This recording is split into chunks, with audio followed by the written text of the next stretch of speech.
মুমিনদের পরিচয় দিয়েছেন। মুমিনরা হলো তারা আল্লাহ ছাড়া কাউকে ভালোবাসবে না, একমাত্র আল্লাহকে ভালোবাসবে। যদিও তার বাপ আল্লাহ পরিষ্কার লিখছেন সূরা মুজাদালার এই আয়াত নম্বর 22 সূরাতুল মুজাদালা, যে বাপ ভাই প্রতিবেশী যে হোক না কেন তারা যদি কাফের হয়ে থাকে তাদেরকে ভালোবাসবে না, আল্লাহ রাসূল তারা ভালোবাসবে। আল্লাহ পাক বলেন ওরা হচ্ছে উলাইকা হিজবুল্লাহ, এরা হচ্ছে আল্লাহ পাকের দল।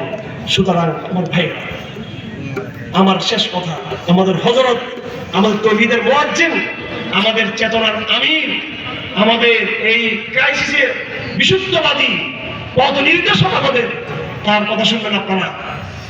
আমার বক্তব্য শেষ। আমার কথা এতটুকুই আপনাদের প্রতি, আমরা কেউ প্রকাশ্যে কাফের হয়ে যাচ্ছি না, ঠিক আছে? আমরা তো খ্রিস্টান, মুসলিম, বৌদ্ধ, পৌত্তলিক, নাস্তিক হয়ে যাচ্ছি না। আমাদের সমস্যা হলো আমরা যে ইসলামটা লালন করি, এখানে কিছু ইসলাম, কিছু সেকুলারিজম, কিছু গণতন্ত্র, একটা মিশ্রিত একটা অবস্থা তৈরি হয়েছে। এই মুনাফিকি কলেজের মধ্যে রেখে, ময়লা কলেজের মধ্যে রেখে আমরা বাংলাদেশে কোনোদিন বিজয় হতে পারবো না। আমরা আমি আপনাদের কাছে যে ডাক দেওয়ার জন্য এসেছি, আউযু বিল্লাহি মিনাশ শাইতানির রাজিম, ইয়া আইয়ুহাল্লাযীনা আমানু খুলু ফিস সিলমি কাফা, পরিপূর্ণ ইসলামের দিকে আসতে হবে। এক পা গণতন্ত্রে দিলাম, আরেক পা ইসলামে দিলাম, জিন্দেগি তো আমি আমার মন্দিরে মকসুদে পৌঁছতে পারবো না। আল্লাহ পাক আমাদের সকলকে সত্য যেটা সেটাই বোঝার তৌফিক দান করুন, সেটাই করার তৌফিক দান করুন, সেটার উপর বেঁচে থাকা এবং মরে যাওয়ার তৌফিক দান করুন। আমিন।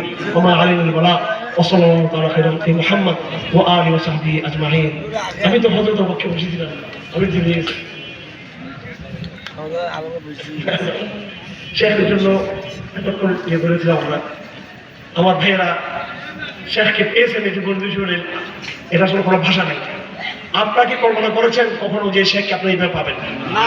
আপনারা কি অবধারিত সময় এইভাবে শেখকে পাবেন? আরো 20 বছর, 5 বছর, 7 বছর এক সময় চিন্তা করবেন, ওনাকে যখন হারাবেন এই বাঙালি জাতি, জানি না কখন কি মুসিবত আমাদের আসে, আফসোসের সময় থাকবে না।